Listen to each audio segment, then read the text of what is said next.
Mummy હા બેટા, આ તમે શું બનાવો છો? આજે મેં બનાવ્યા છે ઢોસા. યમ્મી, મને આપો ને. ચલો જમવા બધા ઢોસા. તાર જમવા છે? હા.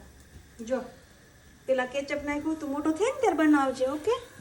તમને શીખવાડજો. હા. પેલા કેચઅપ નાખવાનું, હમ. ઢોસું પેલા પાથરી દેવાનું, પછી કેચઅપ, હા. પછી સ્વીટ કોર્ન.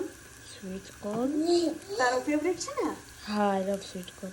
એન્ડ અને capsicum. Capsicum. I like sweet corn જ્યાં બાફેલા હોય ને તારે. ઓ બાપરે, તને એવા ભાવે? પછી કેરેટ નાખવાનું, આ છીણ કર નાખવાનું. એમાં છીણ કર્યું ને તો